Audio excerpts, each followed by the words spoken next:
Tous, on va commencer. Pour ma mère, je n'étais rien, de Richard Pelzer.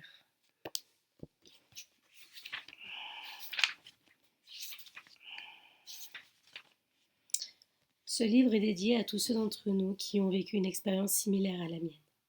Nous ne sommes ni des survivants, ni des victimes. Nous avons eu l'opportunité de faire l'expérience de la vie d'une manière bien différente de la plupart des gens. Nous avons été rendus plus forts par les flammes de l'enfer que nous avons traversées. Les braises qui font souvent remonter nos souvenirs et nos larmes seront toujours brûlantes. Elles nous permettent de nous rappeler ce que nous avons vécu. En tant qu'adultes responsables et productifs, nous avons aujourd'hui la possibilité de partager, de comprendre et même de guérir. Nous devons toujours nous souvenir et admettre que ceci peut arriver à des enfants que nous connaissons et à des enfants que nous ne connaissons pas. Cela se produit tous les jours et souvent dans nos propres voisinages. Cet ouvrage est dédié à tous ceux qui s'élèvent contre cela et qui s'efforcent de faire de nos foyers les refuges d'amour et de sécurité qu'ils devraient être. J'admire et je trouve une source d'inspiration dans leur dévouement. Remerciements. Je tiens à remercier mon épouse, Joanne, mon agent, Jim Chiavon, Ed D., mon éditeur John Ahern, Monsieur et Madame Digby, Diel, Angie Wicks Grace, d'America ISP, Monsieur et Madame Dave Pelzer, toute l'équipe des Spritz, John et Darlene Nockils, Laurie Lutz, Judy Hansen et Paula Boggs. Oh, il n'y a pas de souci, Manuel. C'est très gentil. Rien que les likes, déjà, c'est très gentil. Merci beaucoup. Introduction. J'ai tenté de cacher les secrets de mon passé à ma femme pendant aussi longtemps que possible. Je ne révélais mes peurs et mes larmes qu'aux seules pages de mon journal intime. Je ne parvenais pas à parler à ma propre femme, les yeux dans les yeux, de mon passé et de la personne que j'étais à l'époque. Je m'efforçais de cacher les cicatrices et les habitudes qui laissaient entrevoir les secrets avec lesquels je vivais. Cependant, très tôt dans notre mariage, j'eus honte à un point tel que je crus ne jamais pouvoir m'en remettre. Ma femme découvrit ce que j'avais tenté si désespérément de cacher. Je me reposais dans le salon. Se reposer est pour moi bien différent que la plupart des gens. Souvent, au début de notre mariage, quand j'étais fatiguée ou dépassée par des problèmes personnels, je me reposais avec une couverture enroulée autour de la tête. Je couvrais mon visage pour cacher un secret. 23 ans plus tôt, j'avais développé une capacité à dormir les yeux ouverts et à avoir conscience de n'importe quel mouvement dans mon champ de vision. C'était un système d'alarme que j'utilisais quand je dormais. Enfant, j'étais souvent capable de revenir à un état de conscience si je voyais maman traverser mon champ de vision, quand elle rentrait dans ma chambre pendant la nuit. C'était un mécanisme de sécurité. Pendant très longtemps, je répondis aux questions récurrentes de ma femme aussi bien que possible, sans lui dire la vérité. Je lui mentais en me disant que c'était par sentiment d'insécurité et que j'allais bien finir par m'en débarrasser. Tout cela changea en une journée. Il me fut impossible de mentir plus longtemps. Je me reposai ce jour-là sans ma couverture autour de ma tête. Je la vis pénétrer dans le salon. Je la vis s'approcher de moi et me regarder. J'avais conscience de sa présence, mais je ne parvins pas à revenir à un état d'éveil suffisamment rapidement. Elle me regarda droit dans les yeux comme si j'étais complètement réveillée. J'étais allongée là, immobile, entre sommeil et éveil. C'est entre les deux que j'arrive à me reposer. Sa réaction fut exactement celle que j'avais toujours crainte. Elle pensa que j'étais mort. En quelques secondes, je m'éveillai et réagis. Je m'assis immédiatement en levant les yeux vers elle. J'étais sans voix et n'avais rien à dire. Il m'est difficile de trouver les mots pour expliquer ce que je ressentis à ce moment-là. J'eus honte. Je bredouillai des mots sans queue ni tête, puis réalisai que c'était en pure perte. Elle avait vu mes yeux ouverts alors que je dormais, et rien de ce que je pouvais dire alors ne pourrait changer l'image brûlante qu'elle avait déjà en mémoire. Nous nous contentâmes d'attendre que l'autre réagisse. Le silence ne faisait qu'ajouter à la tension et à la compréhension. Tout ce que je voulais, c'était la réconforter. Tout ce que je voulais, c'était quelques minutes pour tenter de m'expliquer. Après un long silence, je répondis à autant de questions que possible. Je savais qu'elle ne pourrait pas comprendre sans en savoir bien plus sur mon passé que tout ce que je lui avais dit jusqu'ici. J'avais maintenant l'occasion de faire pénitence et de réparer les dégâts que mon silence avait causés. Elle réagit avec compassion et compréhension. En surface, j'étais soulagée de partager quelque chose d'aussi personnel avec la personne que j'aimais. À l'intérieur, j'étais bouleversée et je retrouvais la même émotion que quand j'étais petit garçon, la honte. Pendant quelques instants, je fus à nouveau ce petit garçon qui avait subi tant d'horribles maltraitances. Je redevins ce petit garçon qui cherchait le réconfort dans le silence et la chaleur dans la solitude. Assise avec ma femme, à discuter, je commençais à réaliser qu'elle éprouvait pour moi un amour plus profond que je ne l'avais imaginé possible. À ce moment-là, elle devint, et demeure aujourd'hui, mon autre moitié. J'avais toujours trouvé du soulagement dans l'écriture de mon journal. J'avais un journal intime depuis des années. Je pensais que mon passé devait être tenu secret. Personne ne devait savoir qui j'avais été à l'époque. Ce journal me permettait d'exprimer ma souffrance et mes émotions sur des pages qui restaient silencieuses. Personne ne les lirait jamais et ne découvrirait les émotions que je tenais à l'abri du monde. Écrire était une manière sans danger de commencer à guérir. Cependant, en relisant ce que j'avais écrit à certaines périodes de ma vie, je comprenais qu'il y avait un message dans les sentiments exprimés par l'enfant, alors timide, qui est devenu la personne que je suis aujourd'hui. Au bout de 9 ans de mariage, ma femme et moi avons décidé de publier ces souvenirs dans l'espoir que cette expérience et les leçons que j'ai apprises pourraient aider les lecteurs à comprendre. Il y a des choses dans la vie que nous devons apprendre par nous-mêmes. Il y en a d'autres que nous pouvons apprendre d'autres personnes, des leçons qui nous épargnent la douleur de l'expérience. Ce que j'ai appris, les expériences décrites dans ce livre sont du domaine privé et pourtant, j'ai l'espoir qu'elles seront suffisamment fortes pour permettre à d'autres d'ouvrir leur cœur et de soigner leurs blessures. J'ai compris la valeur de ces souvenirs au moment où ma femme et moi, assis l'un à côté de l'autre, partageâmes les peurs et les larmes qui peuplaient le lieu, profondément enfoui à l'intérieur de moi, où j'avais gardé tous ces secrets. Ma femme m'a aidé à dépasser ses sentiments et ses peurs à mesure que nous corrigions ensemble ce livre. À certains moments, j'étais incapable de lire un paragraphe ou même une phrase que j'étais pourtant parvenue à écrire sans fondre en larmes. Elle ne connaissait que quelques-unes des expériences que j'avais vécues et leur effet sur moi. Avant d'écrire ce témoignage, je gardais toutes ces émotions pour moi. Aujourd'hui, je n'ai plus besoin de les cacher. Je peux leur accorder une place dans mon cœur. J'ai découvert que plus je parvenais à partager, plus ma femme et moi pouvions travailler ensemble pour améliorer ce livre et lui donner un but plus fort. Une fois ce projet mené à bien, j'ai finalement réalisé l'impact de la maltraitance sur les enfants et ses effets durables. La maltraitance affecte bien plus que la victime. Elle affecte des générations entières de sa famille. Tous ceux qui ont subi des mauvais traitements ont leur propre façon de gérer les choses. J'ai la chance d'avoir une femme extraordinaire qui m'aime d'un amour puissant. Elle n'a peut-être pas conscience de toutes les petites choses qu'elle fait pour m'aider, mais à mesure que je me sens mieux, je deviens davantage capable de partager. À chaque fois, c'est comme si nous tombions amoureux de nouveau. Elle est à la fois le rocher sur lequel je m'appuie et l'oreiller réconfortant sur lequel je me repose. Ma vie s'est considérablement améliorée et aujourd'hui j'arrive à vivre avec la vérité. Je parviens à maîtriser mes sentiments et je sais où est leur place dans mon cœur. Avant d'écrire ce livre, j'étais tout juste capable de les empêcher de faire surface. Je n'ai plus besoin de les contrôler de cette manière. Je vis avec eux, en harmonie dans ma vie de tous les jours. Je sais que ces sentiments et ces pensées font partie de la personne que je suis. Partager cette histoire a été pour moi une véritable thérapie et m'a rapproché de ma femme et de ma famille. Les expériences décrites dans ce livre ont toujours de nombreuses vies. Elles toucheront mes enfants quand ils apprendront les détails de mon enfance et comprendront la différence énorme entre l'éducation que j'ai reçue et la leur. Elles toucheront leurs professeurs, leurs amis et leurs familles. La maltraitance nous affecte tous. Nous ne voyons peut-être pas toujours les effets directs ou les cicatrices, mais nous vivons avec. Les victimes de maltraitance sont des gens avec qui nous travaillons, qui nous sont proches, qui sont nos amis, et peut-être même des gens avec qui nous vivons. Ce sont des gens qui portent les souvenirs des abus, comme un rocher accroché autour de leur cou. Des millions d'enfants à travers le monde portent ce fardeau dans leur cœur et croient qu'ils ne peuvent le partager avec personne. Même les plus petits d'entre nous peuvent croire qu'il est nécessaire d'enfouir ces choses si douloureuses qui leur déchirent l'âme. Ils les cachent profondément, là où personne ne pourra les trouver. Avec le temps, l'endroit où ils ont pardon, oui. Avec le temps, l'endroit où ils ont enfoui ces émotions se remplit et menace d'explosion. La véritable paix de l'esprit et du cœur doit se gagner. Il faut y travailler pour pouvoir l'atteindre. Cela ne se passe pas en une nuit, et il est indispensable d'avoir le soutien de ceux qui nous entourent, qui nous aiment et veulent comprendre.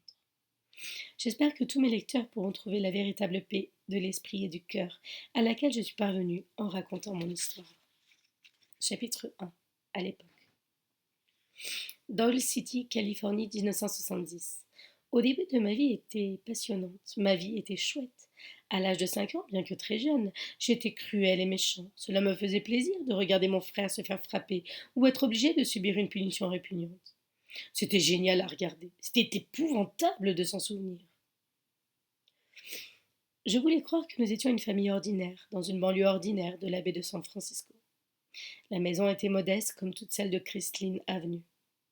Il y avait 5 ou 6 modèles différents de maisons dans la rue, dans le style des maisons au ton pastel de Rainbow Row à San Francisco. La nôtre était rose vif. Les huisseries étaient roses, de même que l'escalier de béton. La maison voisine était légèrement différente et peinte dans des tons de brun. Tout au long de la rue, les couleurs finissaient par se répéter, comme s'il y avait un schéma établi. Chaque famille était fière de son logis et de son jardin. Une vingtaine d'enfants vivaient là, et la plupart avaient le même âge que moi, à quelques années près. Les garçons avaient tous des vélos. Quant aux filles, qui sait ce qu'elles pouvaient bien avoir? On s'en fichait. C'étaient des filles. Elles ne jouaient ni au foot, ni au basket, ni à la balle aux prisonniers. C'étaient juste des filles. Les garçons allaient et venaient à vélo, souvent en groupe, et la plupart du temps pour frimer en montrant leurs nouvelles selles et les guidons qu'ils venaient d'avoir. J'ai des souvenirs très anciens de ma mère, mais peu de mon père. Il était rarement là, presque invisible. Je me souviens qu'il était parfois à la maison, mais toujours en retrait. Je ne sais pas s'il était déjà parti vivre ailleurs, ou bien s'il était absent la plupart du temps. C'était presque comme s'il était locataire. Il ne prenait pas part à la vie de ses enfants. Et j'ignore s'il en avait toujours été ainsi. Peut-être que tout était différent avant ma naissance. Peut-être que papa et maman étaient heureux. Peut-être qu'ils étaient vraiment une famille. Je n'en sais rien. J'ai très peu de souvenirs, merci, de mon père. Je ne le connaissais pas, tout simplement. Maman étalait publiquement son attachement à la tradition et à la famille. Elle s'efforçait de préparer des dîners élaborés qu'elle servait sur une table recouverte de nappes hawaïennes ou bien dans des services en porcelaine chinoise, selon les plats qu'elle avait préparés. J'adorais être assis à table devant la théière chinoise et l'assiette décorative que j'étais le seul à utiliser. Chacun de nous avait son propre service, avec des motifs et des couleurs différents de ceux des autres. Ces services individuels nous donnaient à chacun de l'importance. Hawaïen, chinois ou allemand, maman faisait de chaque dîner un événement. Habituellement, la table chez nous était plus jolie que dans la plupart des restaurants de San Francisco. Des bougies, des serviettes en lin et de l'argenterie l'illuminaient. Parmi mes meilleurs souvenirs figurent ceux de mes incessantes querelles avec mon jeune frère, Kate, à propos de ses services. Quand le dîner était constitué tout simplement de jambon braisé, patates douces, maïs et sauce à la pomme, nous utilisions la vaisselle de tous les jours. Sur l'une des assiettes, une fleur décorative était ébréchée et l'une des fourchettes avait une sorte de ligne en haut du manche, comme si quelque chose avait fondu dessus et y avait laissé une trace. Kate et moi nous disputions pour savoir qui mettrait la table. Nous rivalisions constamment pour savoir qui se retrouverait avec l'assiette et la fourchette abîmée. Toujours avec humour, mais très sérieusement, nous changions 10 fois les couverts de place dans le dos de l'autre, même après avoir fini de mettre la table. Quand finalement nous commencions à manger, le vainqueur, celui qui avait la fourchette cassée ou l'assiette cassée, se moquait de l'autre et répétait sans vergogne. J'ai eu la fourchette cassée. J'ai eu la fourchette cassée. Aller au cinéma était une grande sortie. L'un des premiers films dont je me souviens est Bambi. J'ai aimé le sentiment d'être tous ensemble avec mes frères. Mais le camping, c'était encore mieux. Nous partions camper en famille, maman, Ross, Scott, Kate et moi. Papa ne venait jamais. Et David, si ma mémoire est bonne, n'est venu qu'une seule fois. Néanmoins, leur absence ne changeait rien au fait que nous campions en famille. Maman avait l'habitude de nous annoncer que nous partions camper au dernier moment. En 2 heures, tout le monde était prêt, la voiture chargée, et nous prenions le chemin de l'un des campings de la région. Rose, Scott, Kate et moi attendions impatiemment maman dans la voiture. Ces spontanéités étaient vraiment agréables. Nombreux sont mes souvenirs de camping qui sont si vibrants et si vivaces que j'ai l'impression que c'était hier. Pourtant, parfois, quand je me remémore cette époque, je n'arrive même pas à me rappeler la couleur des sacs de couchage ou de la tente. Parfois, le week-end, ma maman nous amenait passer une journée à la plage. Le trajet jusqu'à Thornton Beach sur l'océan Pacifique était court, environ 20 minutes depuis la maison. Mais pour moi, c'était déjà trop. La plage était l'un des rares endroits où nous nous rendions publiquement en famille et nous avions le droit d'avoir des relations normales entre frères. Se passer le ballon et le faire exprès d'oublier le tour de l'un d'entre nous nous déclenchait une bagarre faisant partie de cette vie à la plage. Ross avait à peu près 11 ans, Scott 8 et Kate était bébé. Quand je repense à nous, vivant tous ensemble, j'ai du mal à dire si nous étions 4 ou 5. Il était normal que Ross, Scott et moi nous retrouvions à jouer entre frères. David était rarement présent. Il n'avait pas le droit de jouer avec nous ou de nous parler. Il était censé se taire et se contenter de nous regarder pendant que nous jouions et partagions un bon moment. Parfois, je me souviens de sa présence, et parfois non. La plupart du temps, on le laissait à la maison. Il ne faisait tout simplement pas partie de notre quotidien. Il faisait partie du décor comme un objet qui est là, mais qui n'a pas d'importance. J'ai dû me forcer à me rappeler David. J'avais enfoui ses souvenirs depuis tellement longtemps. Aujourd'hui, en tant qu'adulte, je suis choquée de ce qui se passait dans cette maison. J'ai profondément honte de ma participation à ces événements épouvantables. Du plus loin que je me souvienne, des actes de violence inimaginables se produisaient dans notre famille, qu'à l'époque je ne comprenais pas. J'ignorais que ces actes n'auraient jamais dû avoir lieu, qu'on n'aurait jamais dû les laisser se produire. La violence faisait partie de ma vie, depuis toujours. L'horrible vérité est que mon enfance a été vaste mensonge. Derrière les apparences, ma famille n'avait rien de normal. Les recoins de nos esprits cachaient des secrets terrifiants. Nous savions tous lesquels, mais nous n'en parlions jamais. Nous avions tous trop peur. Chapitre 2. Gentil garçon. Les enfants peuvent être très cruels entre eux, d'une manière ignorante et souvent peu civilisée. Mais quand un adulte, un parent, encourage, entretient et même récompense un tel comportement, la cruauté devient de la perversité. Maman exigeait de ces garçons qu'ils traitent leur frère David comme s'il n'était même pas un être humain. Selon ses propres dires, mots tordus, elle m'avait désigné comme son informateur privilégié, son co-conspirateur contre lui. 30 ans plus tard, la honte me fait encore grincer des dents quand je repense à ma participation dans son humiliation et sa souffrance. J'avais 5 ans et je m'efforçais de survivre dans un système de règles insensées imposées par ma mère. Malgré mon dégoût d'adulte pour mon comportement dans mon enfance, j'ai tenté de rapporter ce qui s'était produit dans cette maison aussi honnêtement que possible, ou autant que le permette ma mémoire.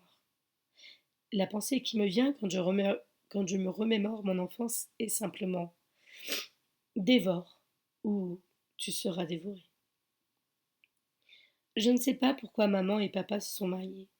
Les rares fois où j'ai posé des questions sur maman et papa, elle n'a rien dit. Elle refusait d'en parler.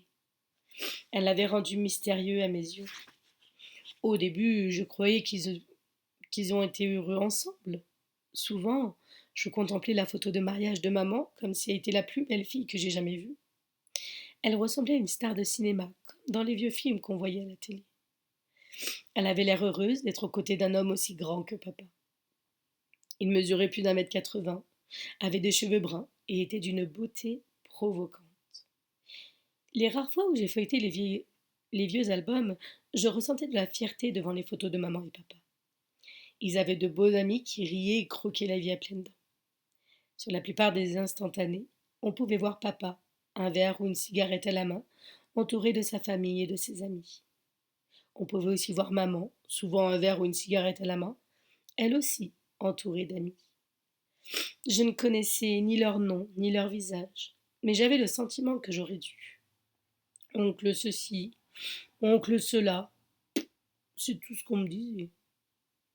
Aucun d'entre eux n'était réellement un oncle ou aucun d'entre eux ne vint à la maison après la naissance des enfants. Maman avait grandi à Salt Lake City et aimait beaucoup la compagnie des autres. Elle racontait des histoires sur des membres de sa famille ou des amis qu'elle avait appréciés. Papa était légèrement plus âgé et en raison de sa beauté et de son charme, d'après ce que j'ai pu voir sur ses vieilles photos, les filles devaient se jeter à son cou. Je ne sais ni où il a grandi, ni dans quel genre de famille. J'ignore s'il avait des frères et des sœurs, ou si ses parents sont toujours en vie. Je ne sais pas où il est né. Il m'était étranger. C'était exactement ce que je voulais. Non, c'était exactement ce que voulait maman. Elle voulait que mes frères et moi dépendions totalement d'elle. Ainsi, elle contrôlait tout. Je me souviens d'avoir entendu des membres de la famille dire oh, Steve aurait pu avoir qui il voulait et Cathy ne voulait personne d'autre que lui. Elle ne voulait que lui. Mais ils se sont parfaitement bien trouvés tous les deux. On appelait souvent maman Cathy. Elle m'a dit un jour que c'était un surnom que ses amis lui avaient donné des années auparavant. Son vrai prénom, Roerva, avait été construit à partir des premières lettres des prénoms des membres de sa famille, Ruth, Ott et Erwan. Papa s'appelait simplement Steve. Papa était papa. De bien des façons, je l'ai trouvé plutôt cool, du moins sur les photos. Il semblait avoir les choses en main et être un couple parfait. Quand je suis née, 6 ans après le premier garçon, et l'excitation d'avoir un nouvel enfant devait déjà s'être dissipée. 4 garçons à la suite avaient dû rendre papa fier, mais je crois que cela avait fatigué maman. Évidemment, un autre frère devait bientôt arriver. Je pense qu'avoir des enfants avait dû mettre un terme au style de vie qu'avait maman. Après que les fêtes avaient laissé la place aux soirées passées à faire les devoirs avec les petits, le charme d'avoir des enfants s'était terni au souvenir d'époques plus excitantes. Quelque part, dans cette famille, quelque chose n'était pas comme ailleurs. Quelque chose n'allait pas. Vers l'âge de 5 ans, j'ai appris qu'il y avait une différence entre les garçons et le garçon. Entre Ross et Scott, il y avait un autre garçon, un enfant qui avait de nombreux noms. Lui, le garçon, chose, David. On m'a appris à le détester depuis mon plus jeune âge. Il était censé être un enfant épouvantable, la honte de la famille, et méritait tous les mauvais traitements qu'il recevait. Maman l'appelait le monstre, ce misérable exerce d'être humain, la chose qui a de la chance d'être en vie. Il ressemblait à ces animaux que l'on peut voir dans les films d'horreur tard le soir à la télévision. Les animaux qui se cachent sous les escaliers dans une famille d'apparence normale. Il était craintif. Il était horriblement malingre, portait des haillons et sentait mauvais car il n'avait pas le droit de se laver. Il avait l'habitude de regarder les gens fixement, de ses yeux qui semblaient ne rien voir, comme s'ils étaient sans vie. C'est ce qui me terrifiait le plus chez lui, ses yeux incroyablement vides. Il vivait à la cave et n'avait pas le droit de parler. Il n'avait pas souvent la permission de se laver et était nourri avec les restes seulement de temps en temps dans la semaine. Il avait tout un tas de corvées à faire dans la maison et devait s'en acquitter dans les limites du temps imparti par maman s'il voulait s'épargner les conséquences de sa colère. Parfois, elle lui accordait suffisamment de temps pour les faire et le récompenser avec de la nourriture. Des restes. La plupart du temps. Mais de la nourriture quand même. Pendant la période durant laquelle il a vécu avec nous, j'étais très jeune et je ne me suis jamais posé beaucoup de questions quant à la raison pour laquelle on le traitait de cette manière. C'était comme ça, et il était inutile d'essayer de comprendre. Maman nous avait souvent répété qu'il était horrible, la honte de la famille. Elle nous disait qu'il avait commis toutes sortes de crimes impardonnables et qu'il devait payer pour cela. Je ne pense pas avoir jamais vraiment cru à tout cela. Je n'arrive pas à imaginer quand il aurait eu le temps de commettre ces crimes. Jusque-là, maman concentrait ses mauvais traitements sur David, mais il lui arrivait aussi de maltraiter les autres. Cependant, cela n'eut jamais rien à voir avec ce que David a vécu. J'étais trop jeune pour faire la différence entre maltraitance et punition. Pourtant, je savais que ce que David subissait n'était pas la même chose que ce que nous subissions, pas la même chose que ce que j'avais subi, jusque-là. Tant que David fut là, je me sentis presque en sécurité, sachant que maman préférerait le battre plutôt que de s'en prendre à moi. En vivant dans un tel environnement, chacun de nous savait qu'il était nécessaire d'être solidaire. Et pourtant, c'était presque chacun pour soi. Je savais ce qui arrivait à David. Je voyais comment maman le punissait à la moindre erreur. Elle était capable de maltraiter ses enfants de tellement de façons que la plupart des gens ne peuvent même pas imaginer. Elle nous terrifiait. Elle me terrifiait. Enfant, tout ce que nous avions, c'était nous-mêmes. Nous devions nous serrer les coudes. Nous étions comme une horde de loups. Nous nous serrions les coudes et pourtant, nous étions capables de nous retourner les uns contre les autres sans aucune hésitation et sans remords. C'était presque comme si nous devions nous assurer individuellement que nous n'étions pas dans ses pattes et restions invisibles. L'alternative à l'invisibilité était de regarder et souvent de participer à la destruction de l'un d'entre nous, du moins quand nous étions à l'intérieur de la maison et que maman était là.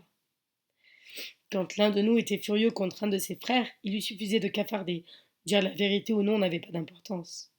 En cela, nos relations n'étaient pas très différentes de celles de n'importe quelle autre fratrie. Moucharder et raconter des mensonges sur un frère pour lui attirer des ennuis se produit dans toutes les familles normales. Ce qui n'était pas normal chez nous, c'était la façon de réagir de maman. Prendre des gifles et des coups de pied à chaque fois que je traitais mon frère aîné de débile n'était pas seulement normal pour moi.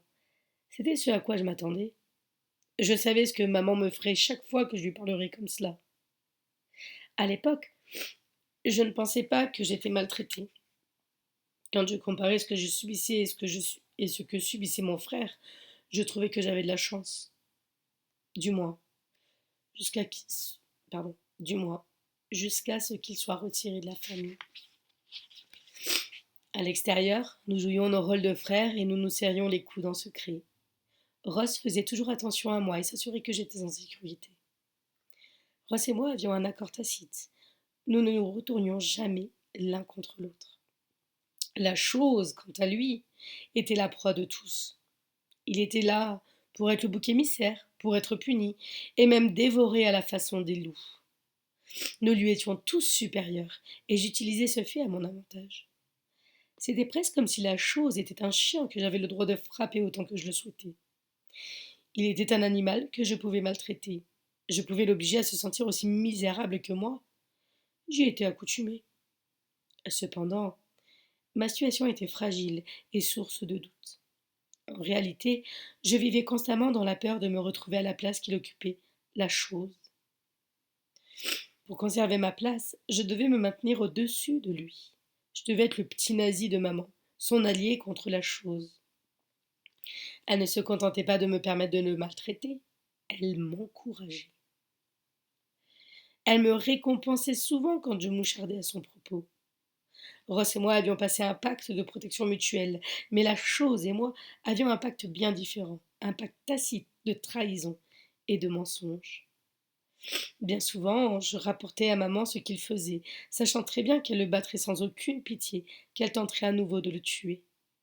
Assez régulièrement, mes accusations étaient des mensonges, ou du moins des exagérations de bêtises mineures qui ne nécessitaient en aucun cas le genre de punition qu'il recevait. Ces accusations ne justifiaient absolument pas sa cruauté. C'était la seule manière de m'assurer qu'elle concentrait son hostilité sur la chose, et pas sur moi. Elle était ma soupape de sécurité, un instrument de survie que j'utilisais sans y penser, chaque fois que je me sentais en danger. Je savais que, tant que je le séparerais de moi, j'étais en sécurité. J'étais récompensée pour fournir à maman encore une autre raison de laisser libre cours à sa furie contre lui. Sa vie n'était rien d'autre que de la douleur et de la honte. Nous quatre, en tant que frères, nous tenions séparés de lui. Ma vie se limitait à m'assurer qu'il restait la cible de la folie de maman.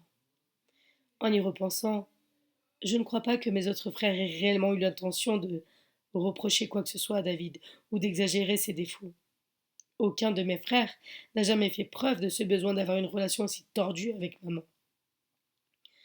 Aucun de mes frères n'a jamais tiré parti de sa façon tordue de punir David.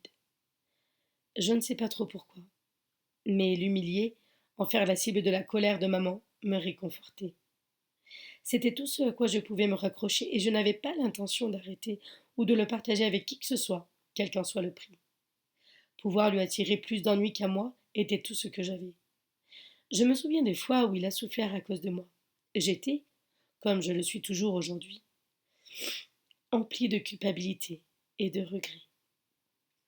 Au début, il s'agissait juste de le maintenir la tête sous l'eau pour pouvoir me protéger. Mais au fil du temps, je devins désespérée. J'avais désespérément envie de goûter une fois de plus à la douceur amère de lui faire du mal. De bien des façons, ma colère d'enfant était satisfaite quand je contemplais sa douleur, ou que j'entendais ses cris, quand maman le frappait à cause d'un mensonge que j'avais raconté. Elle le battait souvent parce qu'il ne parvenait pas à accomplir ses corvées de manière à nous satisfaire. Je faisais partie d'elle et de sa folie. Moi aussi, je vivais pour cela. Je me souviens que je parlais à la chose comme si maman me soutenait totalement de son humiliation. Je n'avais pas besoin de sa permission. J'avais sa confiance. J'étais de son côté et je ne vivais que dans l'espoir que je pourrais faire du mal à mon frère.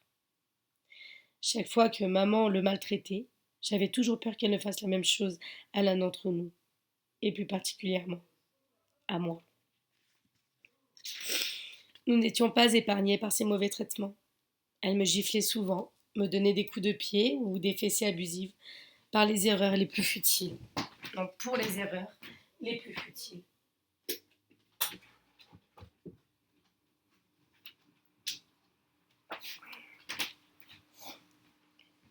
C'est difficile à comprendre, mais à l'époque, je pensais que maman maltraitait David et se contentait de nous discipliner. Après que David eut quitté la maison, le changement fut brutal. Je me souviens qu'un jour, maman me vit monter les escaliers de la cave bien avant qu'elle nous ait donné la permission de quitter nos lits. Les règles en la matière étaient très strictes.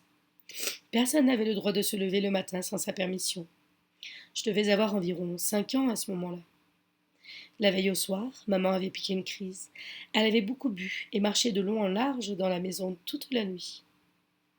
J'avais fait bien attention à ne pas me retrouver dans ses jambes. Je craignais qu'elle ne passe sa frustration sur moi. J'étais allée me coucher en silence après mes corvées du soir, et j'étais restée allongée là, avec les couvertures par-dessus la tête. Je pensais qu'elle allait venir dans ma chambre, et j'attendis des heures. Elle avait l'habitude de venir dans ma chambre le soir pour me souhaiter bonne nuit. Je savais que si je faisais quoi que ce soit de travers, si j'étais éveillée alors qu'elle voulait que je dorme, si je dormais alors qu'elle voulait que je sois réveillée, ou bien si je donnais la mauvaise réponse à une question, elle explosait et me tapait dessus. Étant donné son humeur, ce soir-là, j'étais certain que ça allait mal finir. Quand finalement j'entendis la porte s'ouvrir tard dans la nuit, j'étais pétrifiée par la peur. J'entendis le bruit lourd de ses pas à mesure qu'elle s'approchait des lits superposés de ma chambre.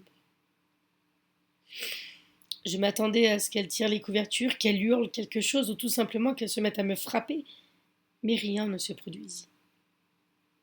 J'attendis encore et encore. Tout était parfaitement immobile. Je cherchais en vain les signes de sa présence, sa respiration, les craquements du parquet sous ses pas, quelque chose qui m'indiquerait si elle était encore là ou si elle était partie. Il faisait incroyablement chaud sous les couvertures et je voulais désespérément respirer un peu d'air frais, mais je n'osais pas bouger. Si elle était là, elle me ferait du mal au premier mouvement.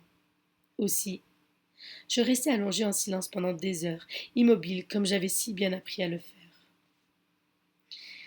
Paralysée par la terreur, ne sachant pas si elle était partie ou si c'était encore l'un de ces jeux cruels, je comptais les minutes autant que possible.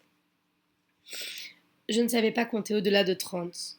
Alors je recommençais, encore et encore.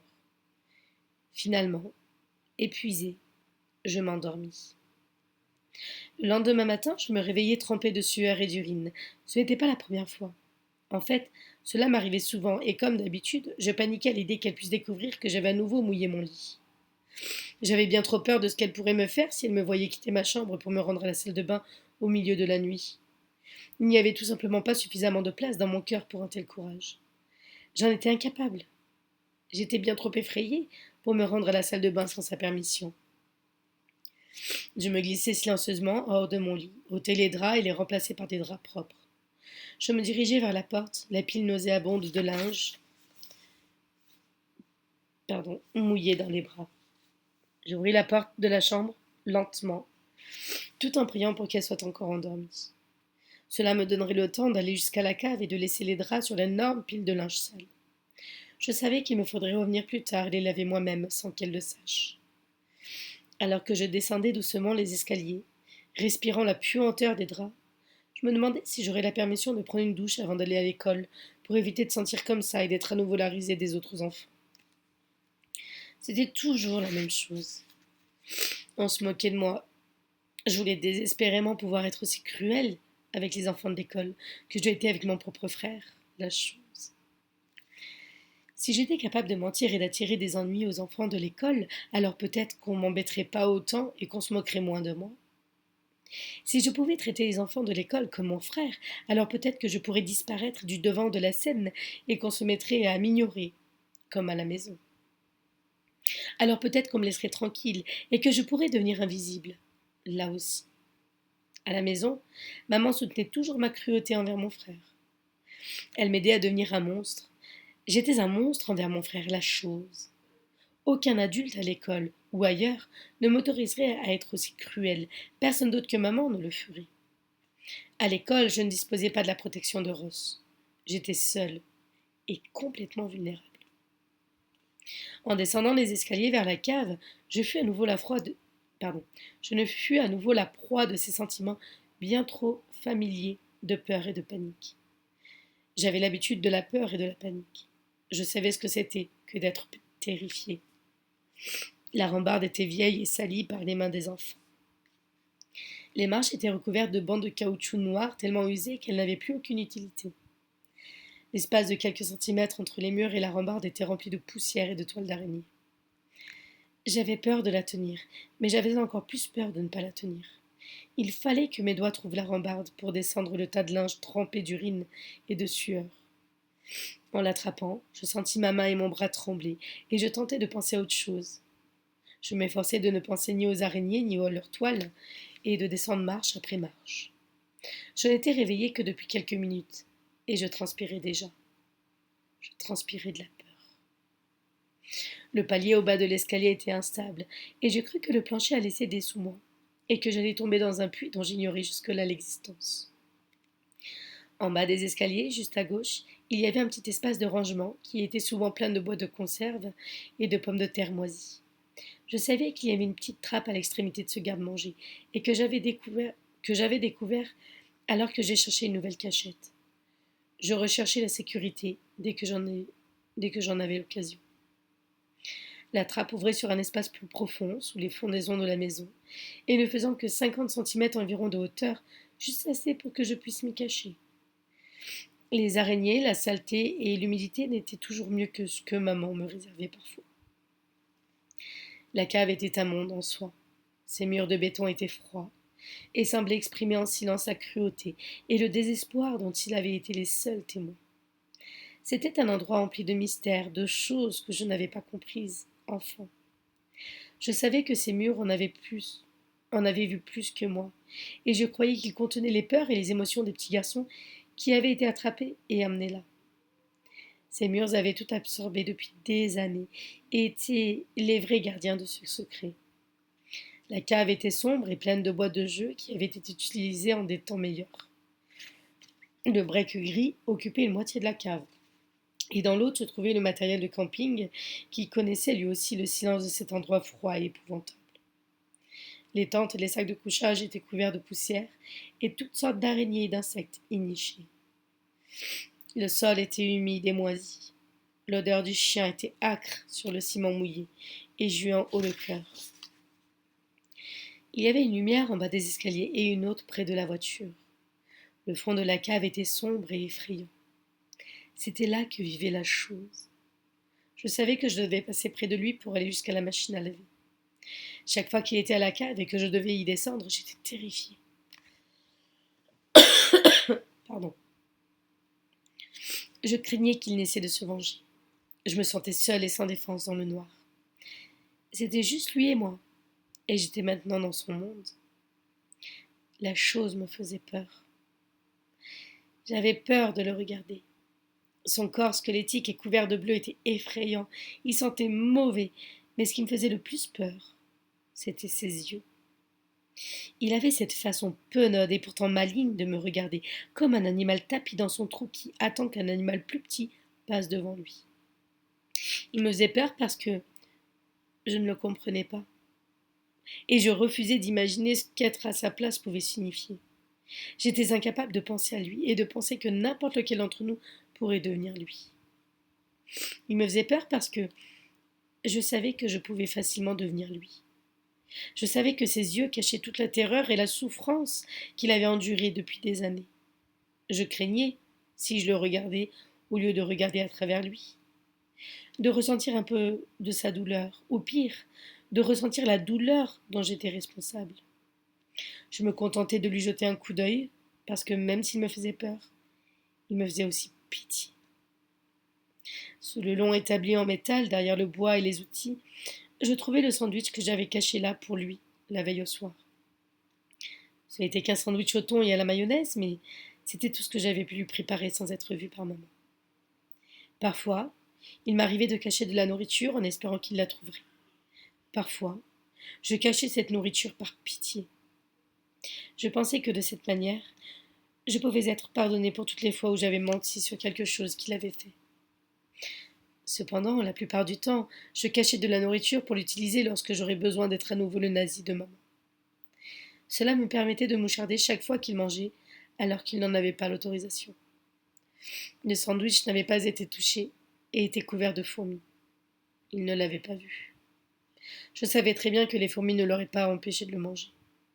Je l'avais vu manger des choses bien pires. Quand il en avait la permission, il mangeait comme un animal sous la table de la cuisine, à côté de la gamelle du chien.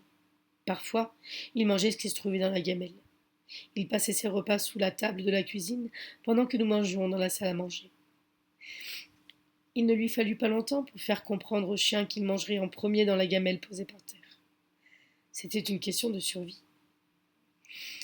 Je le vis allongé là, sur son lit de kankaki. Ses yeux m'observaient fixement, sans rien penser ou sentir, comme si je n'existais pas vraiment. Immédiatement, je lui en voulus. J'étais jaloux de lui. J'étais jaloux parce qu'il dormait sur ce lit de camp, celui-là même que mes frères aînés utilisaient quand nous allons camper. Je n'avais jamais eu le droit de dormir dessus. Mes frères avaient toujours le droit de choisir avant moi, et maintenant, c'était la chose qu'il avait. C'était devenu son lit. Je lui enviais cette liberté, et le trouvais stupide de ne pas comprendre combien il était libre. Il avait toute la cave pour lui. Il pouvait y faire tout ce qu'il voulait. Il pouvait jouer avec tous les objets et les jouets qui s'y trouvaient, ou encore, il pouvait parler aux murs de béton sans avoir peur de bafouiller comme moi. Il avait l'avantage du silence, même s'il vivait dans la peur constante que maman ne l'entende. Qu'il ait de tels privilèges ne faisait qu'augmenter ma jalousie. J'aurais tellement voulu pouvoir parler à quelqu'un, à n'importe qui, et je lui en voulais d'avoir au moins des murs en béton à qui parler.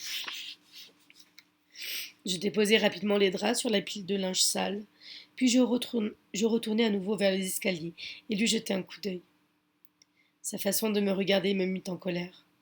Tous les sentiments que maman m'avait permis de découvrir refirent surface. Je devins fou, complètement fou de colère. T'es censé sortir de ton lit quand l'un d'entre nous est après toi. Non, est près de toi, me dis-je. Maman me l'avait répété des millions de fois. Si j'avais été maman, il se serait levé en un clin d'œil et aurait regardé le sol en tremblant de peur et de respect. Comment oses-tu? Et t'es censé te lever et faire tes corvées avant que maman ne se réveille. Tu le sais, je vais lui dire, hein, ça t'apprendra, dis-je froidement, et sans même y réfléchir. Le changement fut immédiat. Instantanément, on put lire la panique dans ses yeux, et il se leva lentement. Il était évident que la leçon que maman lui avait donnée la veille avait porté ses fruits. Je frissonnais de plaisir en le voyant trembler de peur et tenter de se lever. Il tremblait de tout son corps. Je n'étais pas tout à fait sûre que ce fût à cause de ma présence, des menaces que j'avais proférées, ou de son état physique. Ça n'avait aucune importance. C'était tout ce que je voulais voir. Ma faible supériorité sur lui. Debout, là, je goûtais ma gloire fragile. Il avait baissé la tête et son menton s'était enfoncé dans sa poitrine. C'était tout ce que j'avais besoin de voir. Je remontais les escaliers sans me retourner. Je ressentais comme une sorte de satisfaction vengeresse. En remontant les escaliers vers ma chambre, je fis à nouveau l'expérience du cauchemar récurrent qui me tourmentait si souvent durant mon sommeil. Dans mon rêve, les escaliers devenaient une pente glissante, la rambarde disparaissait et, comme je n'avais rien à quoi m'accrocher, je glissais vers le monstre qui m'attendait tout en bas. À mesure que je me rapprochais, je pouvais entendre son rire qui ressemblait très exactement à celui de maman. Ses mâchoires attrapaient mes pieds et je pouvais sentir son haleine fétide. Je luttais pendant ce qui ressemblait à des heures pour parvenir à trouver un point d'appui qui me permettrait d'éviter le pire. Mon rêve se terminait toujours de la même manière. Je sentais mon âme se dissoudre en même temps que je voyais les dents du monstre se refermer, depuis l'intérieur de sa bouche. Puis, il m'avalait. Je suis incapable de dire combien de fois j'ai fait ce rêve. C'était comme si j'avais quelque chose à en apprendre, mais je refusais de croire à son message. Je savais exactement ce qu'il signifiait. C'est juste que je ne voulais pas l'admettre. J'étais tellement pris dans mon rêve que je ne l'avais pas entendu arriver. Qu'est-ce que tu fais, chanteur, ton lit cria-t-elle en allumant la lumière. Terrifiée, je restais complètement immobile sans savoir quoi faire. Monte ici tout de suite m'ordonna-t-elle. Je suis désolée, je suis malade, du coup ça marche pas trop les voix. Je grimpais l'escalier, la tête basse. Quand j'arrivai en haut, elle m'attrapa par le menton et m'obligea à la regarder droit dans les yeux. Je sus que j'allais avoir des ennuis. J'ai dit, qu'est-ce que tu fais debout répéta-t-elle. Ces choses, il m'a réveillée, bégayai-je. Il était le seul à pouvoir la mettre dans une telle rage. Il était le seul à pouvoir provoquer une telle furie dans ses yeux. Son visage devint écarlate de haine et ses yeux déterminés s'enflammèrent. Elle en oublia jusqu'à mon existence et me dépassa pour descendre les escaliers de la cave.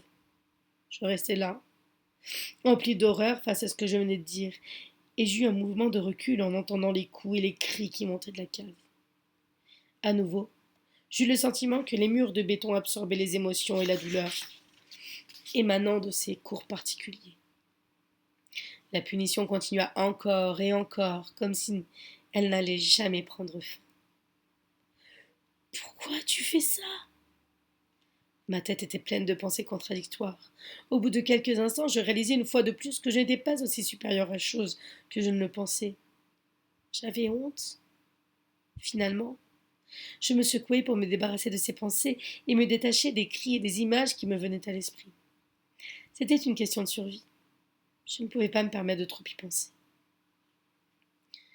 Un après-midi, après l'école, David faisait ses corvées. Je ne pouvais pas laisser passer une opportunité de lui faire du mal. Je savais qu'il était rentré parce que j'avais entendu maman l'appeler pour qu'il monte de la cave à la cuisine. Afin qu'il lui prouve qu'il n'avait rien mangé pendant la journée, elle le forçait à vomir sur le sol de la cuisine, à ramasser son vomi avec ses mains et ensuite à tout nettoyer. C'était répugnant et pourtant assez fascinant à regarder. Il n'était pas rare qu'elle le force à faire des choses aussi dégoûtantes. Il n'essayait jamais de se défendre à aucun d'entre nous, du moins pas moi, et ne posait jamais de questions quant à la façon dont il était traité. En tout cas, pas devant maman. C'était comme ça, et nous l'acceptions tous. De nombreuses fois, elle le forçait à manger ce qu'il venait de vomir. C'était épouvantable à regarder.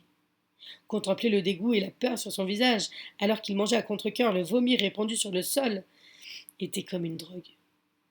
Je regardais en me demandant s'il allait vraiment le faire, tout en sachant qu'il ne désobéirait jamais aux ordres de maman.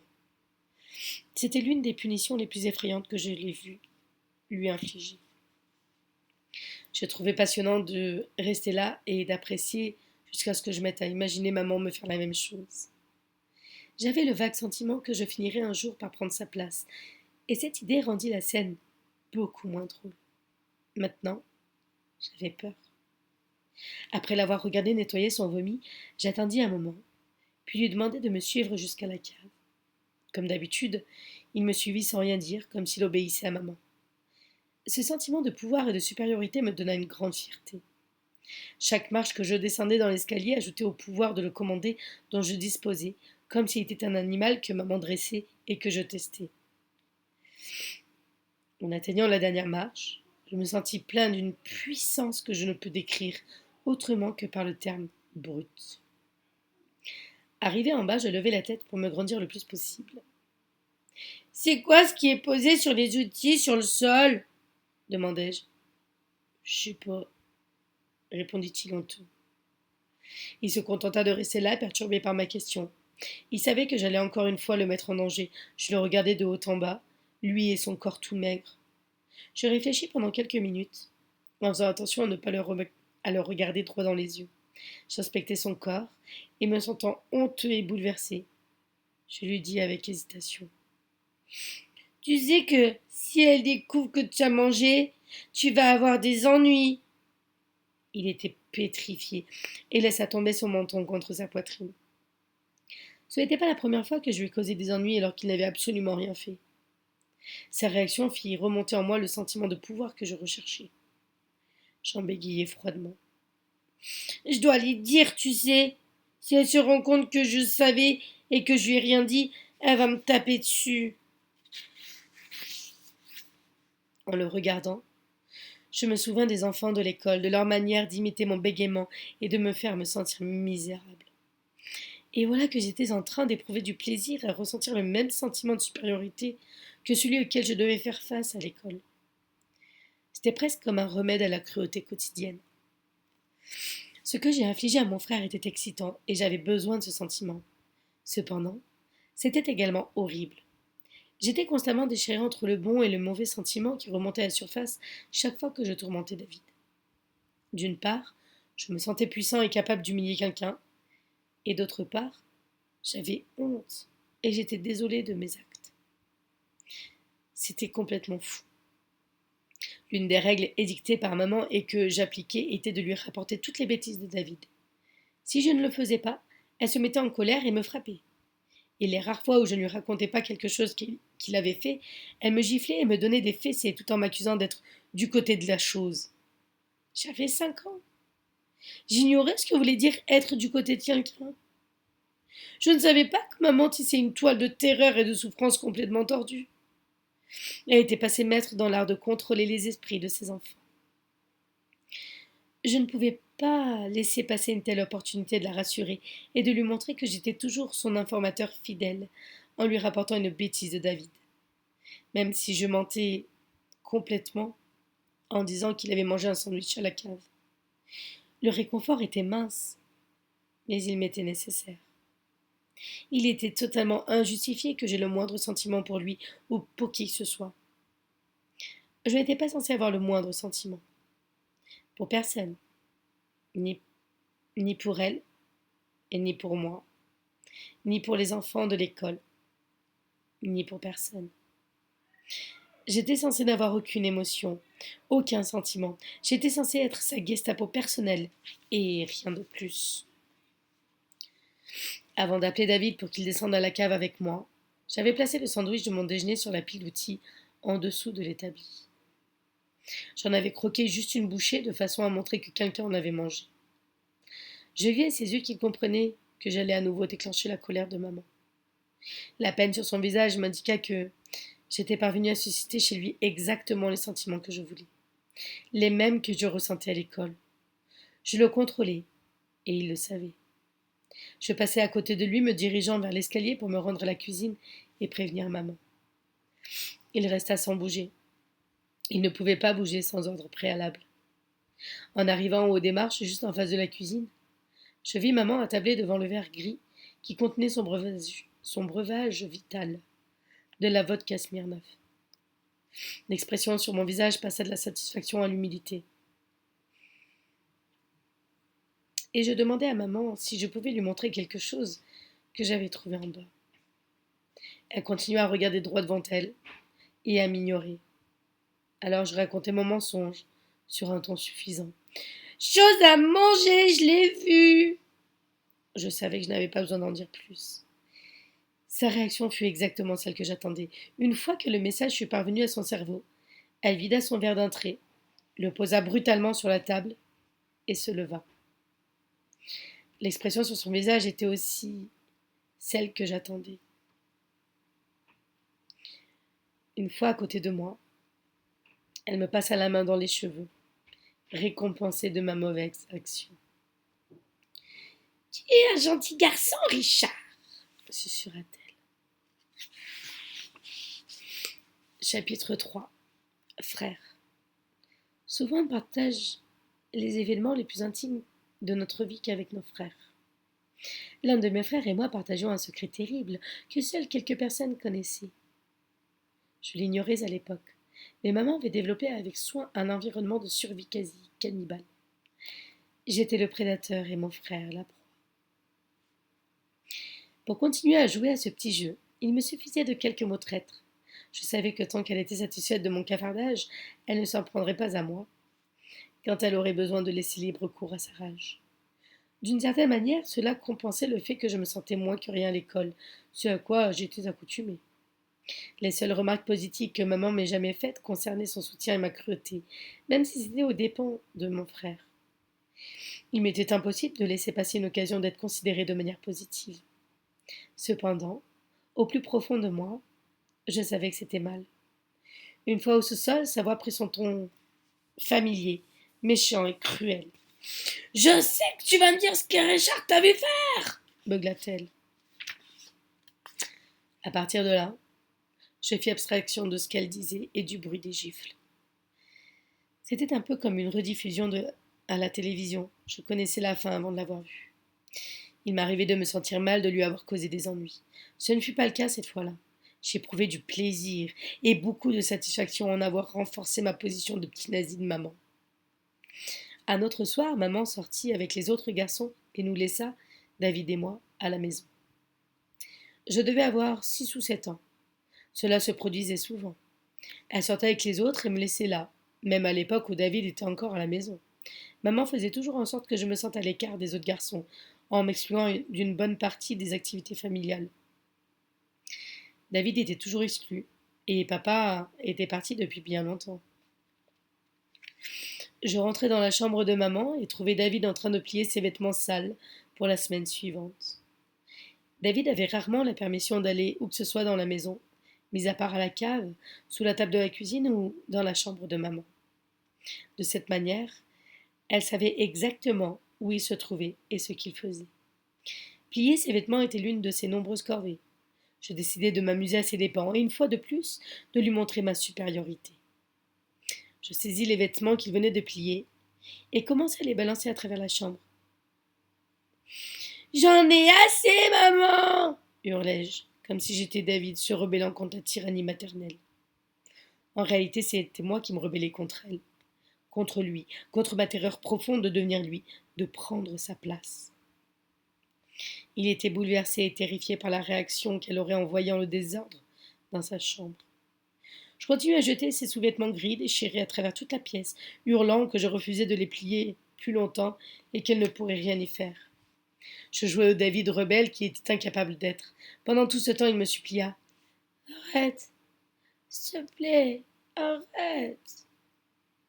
J'avais mis un véritable bazar, et je jouissais pleinement de son désespoir. Cela compensait la perte de pouvoir que j'avais ressentie un peu plus tôt dans la journée. À ce moment-là, sa voix devint plus ferme. Je m'interrompis instantanément.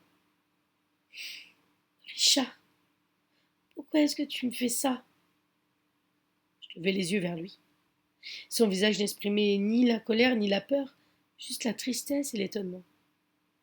Je le regardai droit dans les yeux. Je fus soudain submergé par une vague inattendue de pitié. J'eus honte. « Je suis désolée, » marmonnai-je. Il me scruta anxieusement, essayant de déterminer si j'étais sincère ou si je lui tendais à nouveau un piège.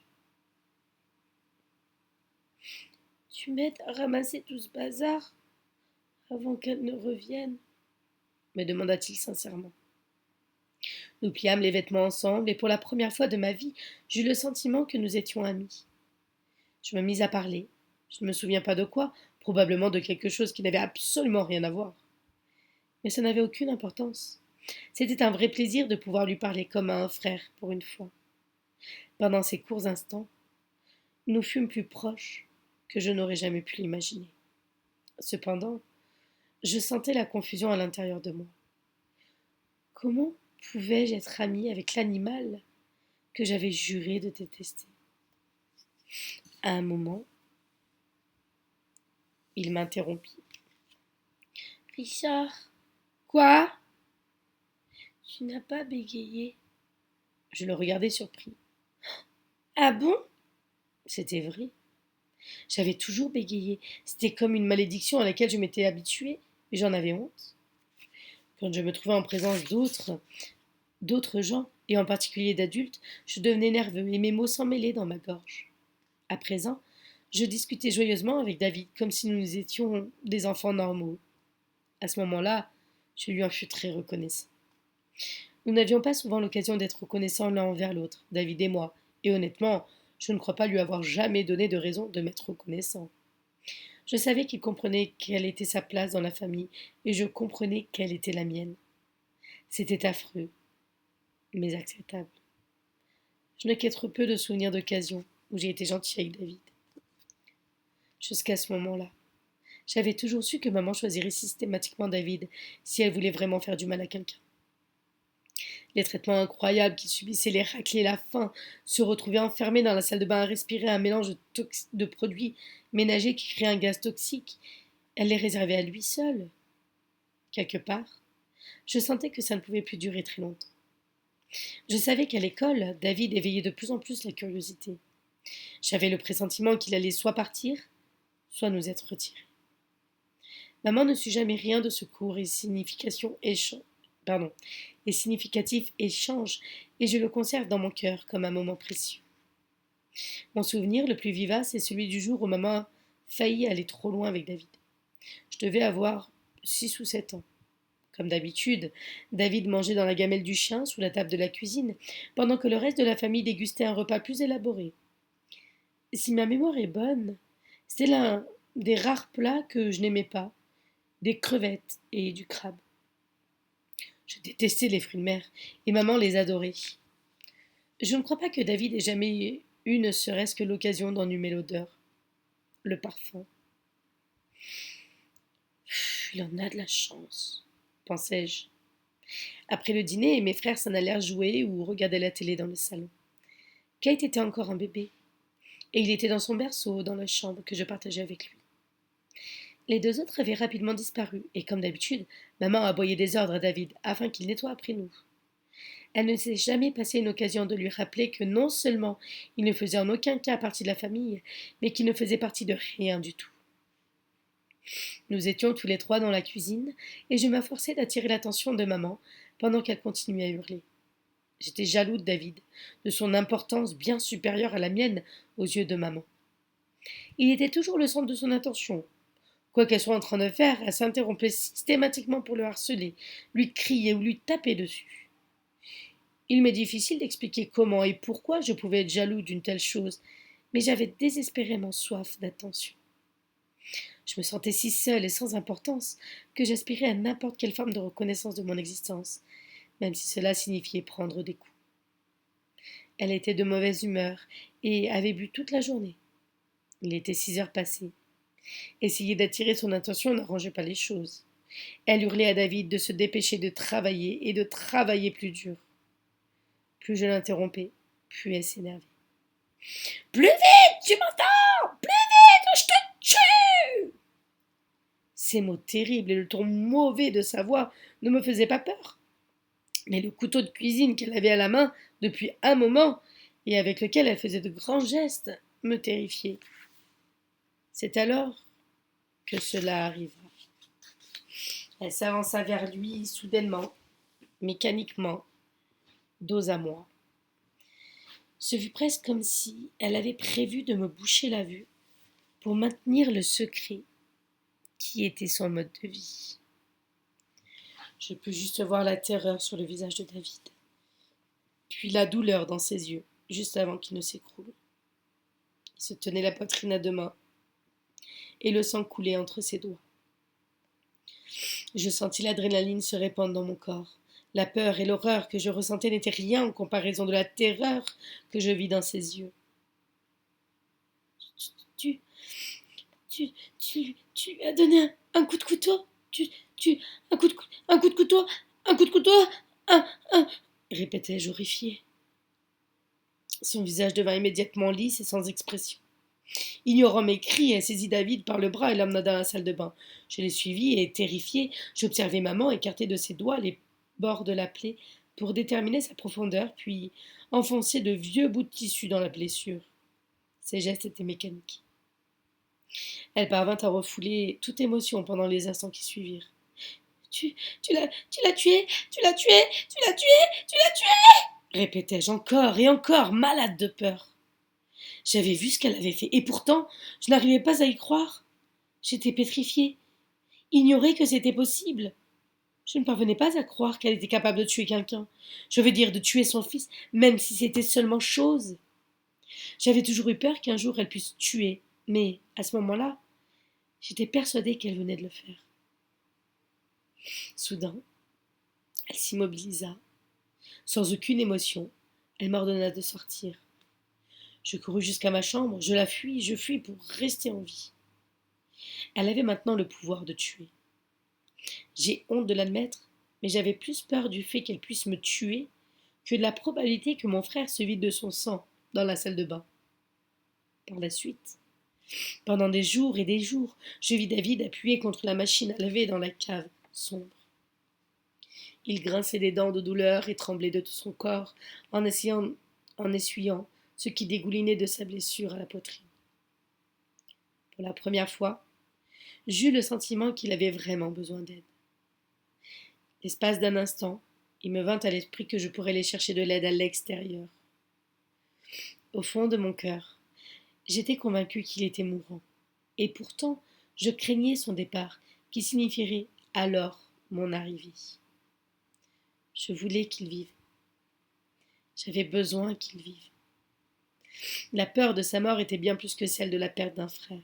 J'avais besoin qu'il vive pour ne pas être celui qui serait condamné à dormir sur du ciment froid et humide, tout en se demandant s'il allait survivre jusqu'au matin. C'était une question de survie. Au fond de moi, je savais que les portes de l'enfer allaient s'ouvrir et que ce que j'allais subir serait bien pire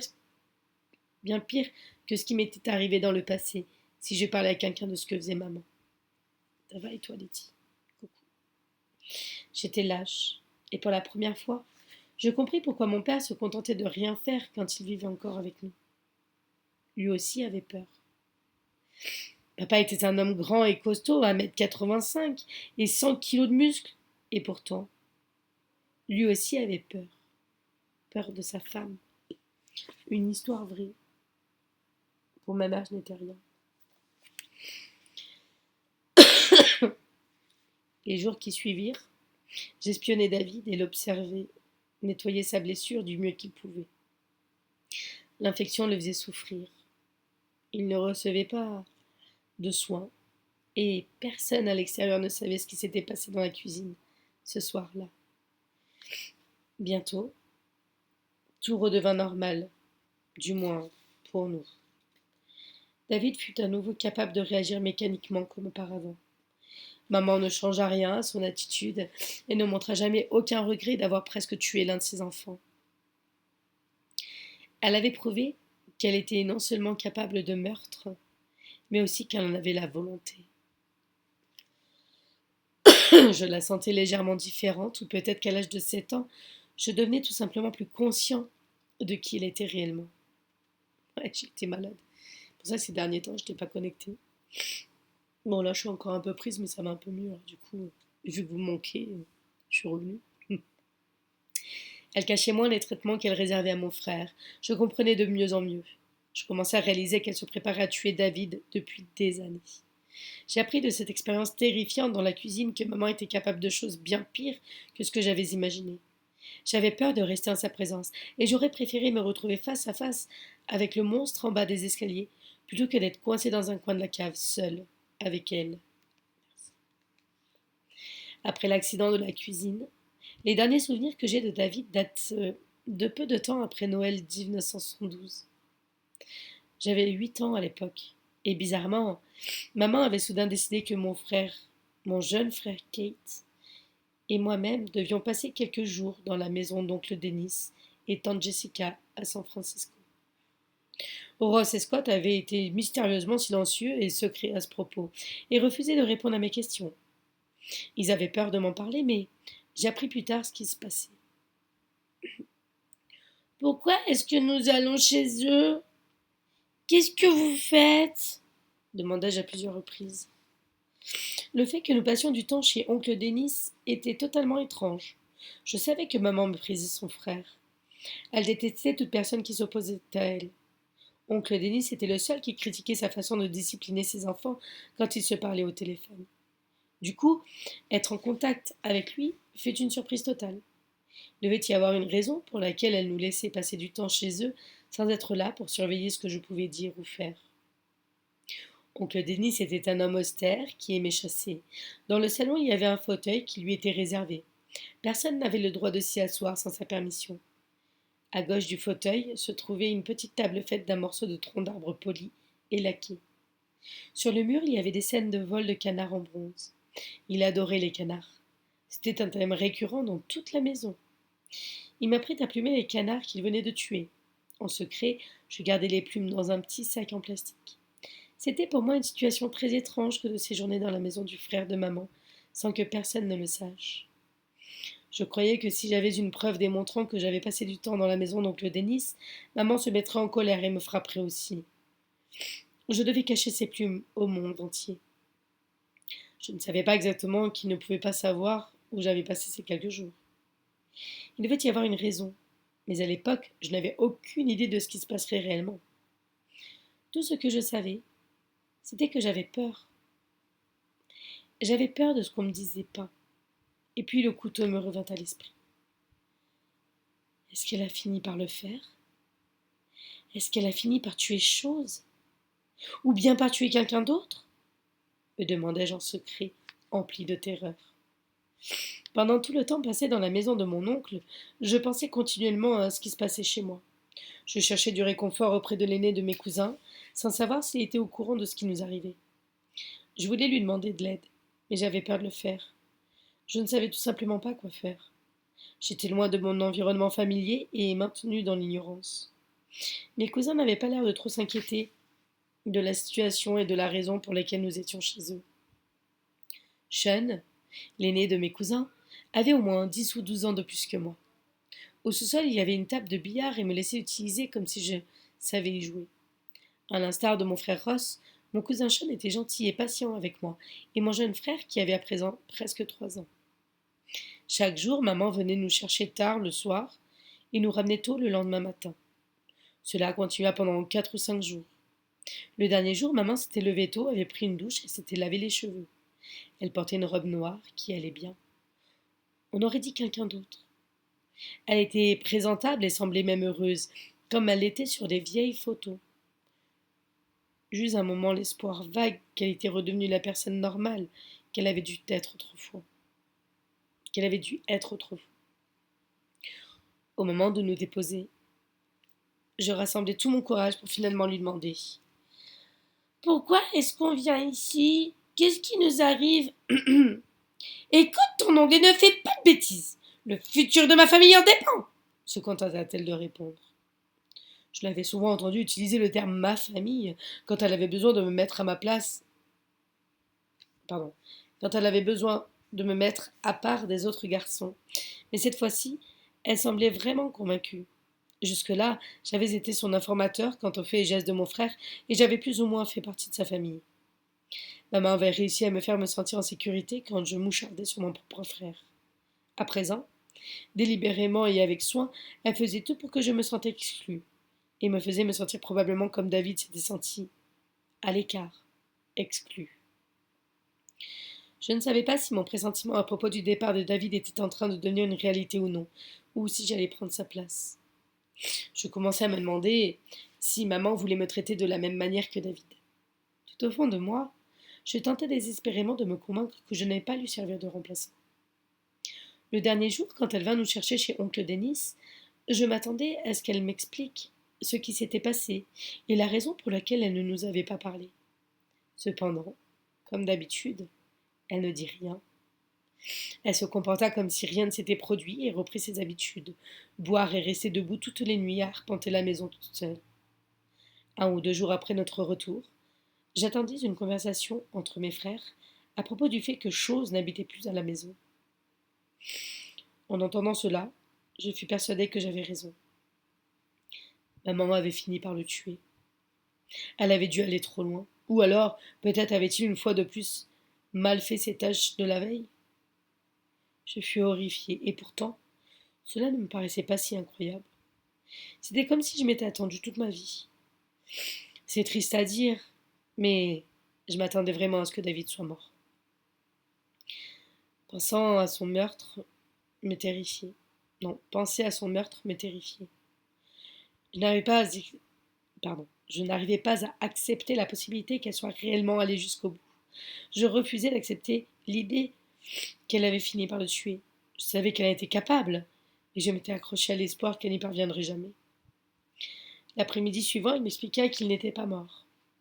La police l'a ramené, annonça-t-elle fièrement. Elle fit en sorte que je comprenne que la police l'avait amené à cause de son manque de loyauté et d'obéissance, dans une sorte de prison pour enfants dans laquelle il devait être bien heureux, bien malheureux. Ce soir-là, pardon, ce soir-là, étendu sur mon lit, je passais en revue mes souvenirs de lui, tout en essayant de supporter mon sentiment de culpabilité, et la peur commença à envahir mon cœur. C'était comme si mon cauchemar récurrent était en train de devenir réalité, comme si je glissais le long des escaliers vers le monstre qui allait inévitablement avaler mon âme. Je pensais tout à coup au sous-sol, au lit de Kankaki, et la jalousie puérile de ne pas être celui qui dormait là me paraît alors terriblement stupide. À mesure que les heures passaient, mon angoisse ne fit qu'augmenter. Je priai Dieu pour qu'il me pardonne et qu'il m'évite de prendre la place de David.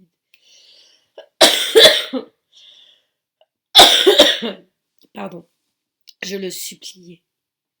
Finalement, il me vint à l'esprit que, s'il avait un Dieu, il n'aurait certainement pas permis que de telles choses puissent arriver à David ou à moi. Une fois de plus, j'étais tout seul.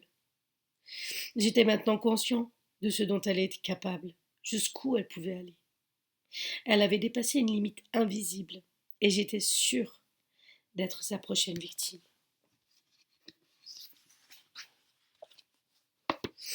Je vous remercie à tous pour votre présence et on se retrouve très vite bientôt pardon, pour la suite. Bisous, bisous.